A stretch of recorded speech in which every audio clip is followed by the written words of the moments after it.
Amen. Indumiso. Kunenqaya phambi kwakhe. Iyafika indumiso. Athi hlabelele when the praises goes up. His glory. Kutheni. Nkazimulo. Kuhle nkazimulo. Hallelujah. Oh, Jesus. Bendisadlula nje kulento. Uthi masasincede. Uma sihlabelela. Nobuhleli phansi. Uyimamele lento ithethayo. Uyimamele lento uyixelela uThixo ukubuyiyo. Uyimamele uba ngumthandazo othini lo utsho. Xa sewumamele, xa emoyamnye, entethonye, engqondweni. Ngoba konke xa emamele, nobiza umamele. Athi omnyatyhini, uthi mighty warrior, great in battle. Athi yilwa Thixo, yilwa. Sebenza hlabela sithi yilwa Thixo. Nomnyaka nekayena uthi tyhini Thixo, great in battle, tyhini Thixo. Ilizwi lenkosi kune-angels ezihambayo apha esitulweni. Zihamba phakathi kweziphetho zesibane kwiRevelation chapter 2. Amen. Sebenze nje siyahamba nje. Siyamnike lo. Sinike lo. Sithatha umthandazo. Sibalele zonke iBhayibheli ithi siyathatha umthandazo suse. Uthanda ngubani kanti? Kukho abantu abahamba phakathi kweziphetho zesibane. Ngoba thina sisisikhenyiselo sehlabathi. We are the light.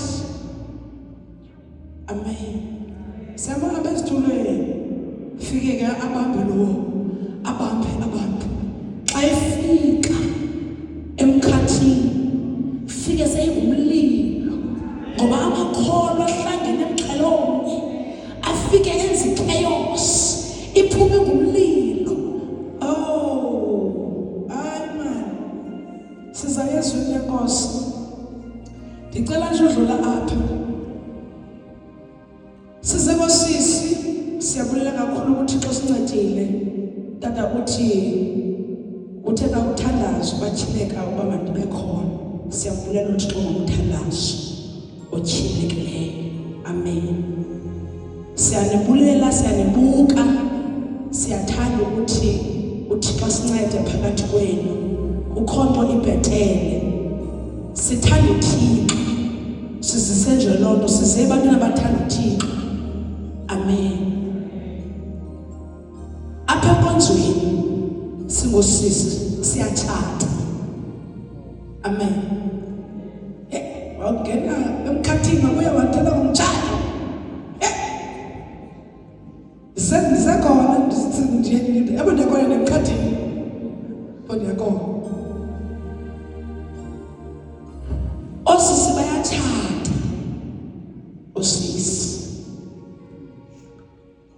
Osisi betshata nje. Abatshati ngexesha eliyi-1. Kutshata omnye, kuphinde kutshata omnye, kuphinde kutshata omnye. Kodwa osisi benza njani? Bayatshata. Osisi onilungisa kutata i-teaching team, khona teaching team. Shmayini khona. Osisi bayatshata apha enkonzweni nomuntu osindisiweyo. Amen. Osisi bayathandaza before bangene emtshatweni. Isoka liyafika bathandaza. Isoka lifike lisuke eFaith Mission. Usisi athini? Athandaza. Isoka lisuka kusile. Usisi athini? Athandaza. nasewisile. Yafika umuntu osuka lapha na nasetshwaleni. Afika umuntu afuna usisi. Ne? Usisenza njani? Athandaze. Kodwa ukuba ngaba usisi ufumene umfana osuka etshwaleni phandle, wadibana naye, wathi ndicinga into okubana xa ndifika phaa kodadakho ungavumi. So bendicinga into yobana noko ke sizame siyithetha apha ecaleni, so that xa ndifikayo phaa kotata noko sibeke sivele kuleyo ke ngokulowo. Nemazi kuleyo ndiyandixelela nje. Yes. Ngumntu lo nje ochofa ebana kuthambile na. Amen. Ndithi ke mna ke hayi mani iya sizabona pha. Yayiva le? Ukuba ngaba u-understand ukuthi ungubani, ukuba awuyazi i-identity yakho nento oyifundisiweyo, uyawuphela uba tempted. Because ulula umfana esuke kwisile esuke etshwaleni acela umtshato. Amen. Aba osisi ke bayathanda ukuthi ubuthi xa ecela umtshato esuke etshwaleni bavele bamshiye bamkhalimele. Usuza nedoctrine Roma ngosisi. Sukumkhalimela umuntu osuke etshwaleni ocela umtshato, explainele into bana usinsile ngohlobo uhamba noThixo. Awujoli awuthina njena. Umchazile usizibona wena ungubani. Ngoba xa ugxotha akuzawumuntu engazange. That means kufuneka ukwazi ukujonga. Ungayoyiki nethina ngomtshato. Ayisosona umtshato. Umtshato yinenzo yabenkonzweni ngosisi. Amen.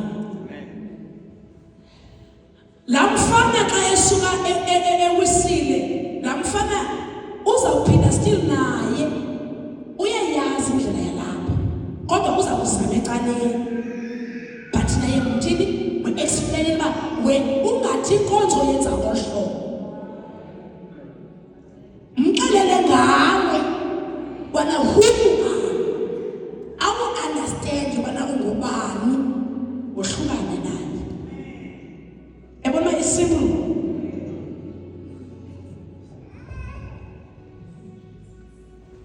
Umfana xa efikile sukoyika ukuthi uyothandaza umale. Sukoyika uyothandaza. Ngoba ndanditheka nayo la mfana wayethe abantwana abafana ngapha uzakubona umfumanephi. Ndathi uzamfumana yakathandathu. Ukuthi niyafuna ukuthi uyohlangana naye, ndithi hayi siba kule wena zawudibana nomfana edabatsho naye sentshona kube right abana umsuthu. Kulula uba ube kanti umfana ufika kwakhe ube ne-frustration obana ukuba ngakudlulile uza kuthini, awuzazi, awumazi uThixo, awukwazi uthanda ii-characteristics zomuntu onjalo, akamazi uThixo, akayazi ivoice kaThixo, akaqhelananga nothisa noThixo. Uzawuwazi njani umtshato uba ngumyenakho lo xa ungaqhelanga nothisa noThixo ngento zebandla? Uzawumazelaphi? Xa ungaqhelanga uthandaza uzawumazelaphi? uThixo sithi thandazela into ethile bebandleni, uyifa ivoice kaThixo esebandleni kufike umoya othile ukhalimele. Xa kufika umthando wakho uzawumazelaphi uThixo? Ilula awumazi uThixo, awukwazi ukuhlala noThixo. I-encounter with God awunayo, zange wanayo.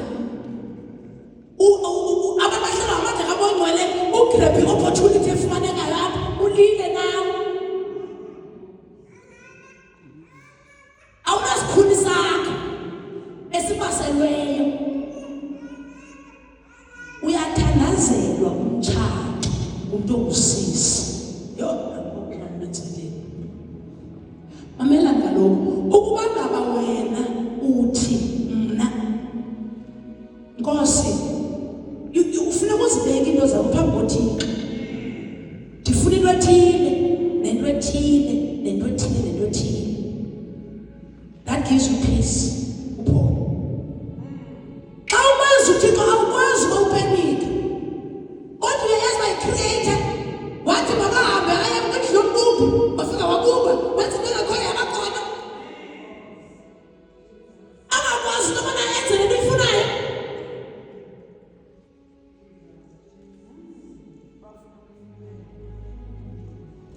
That means wena uzawuhlalela into yobana unozungu lobana bayadlula ndiphendula Nkosi. Because kabuye phambi koThixo xa ufika phambi koThixo wathi ndifuna umtshado Nkosi, awuthi ndifuna umtshado Nkosi because mdala, ndifuna umtshado Nkosi ngoba uthe kwathi bantwana le nto ndiyiyo ndirhala ngohlobo uyazibeka into zakho. And after that uThixo akazothetha, uzathetha uThixo. Impendulo yakho noThixo iza konelisa, izakwenza ube happy, uzokhonza ukonwabile. Usisithi nje sikhonza sikhululekile, sahlanjwa sikhonza sikhululekile, khonza sikhululekile, sahlanjwa saseleko.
That understand amaxesha.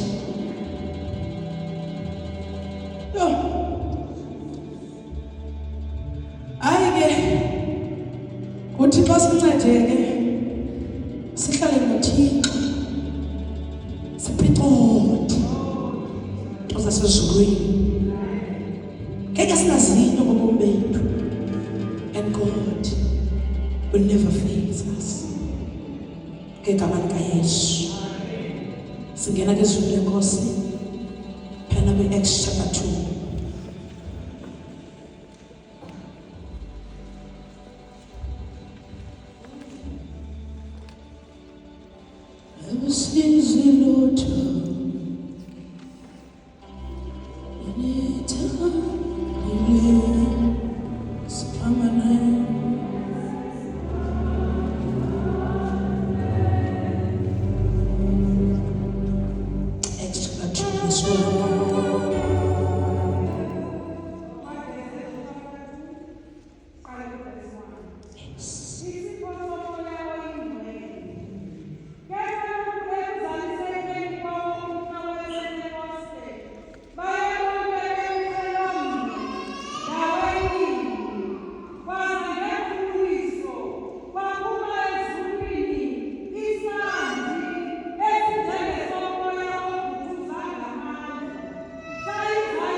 verse 14. Yeah, 15 is right.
Corinthians chapter 11, 1 to 3, Matthew 25. Sasa Corinthians omnyana kibepayana Zenzo chapter 8. Asqaleni kepayana ke Corinthians.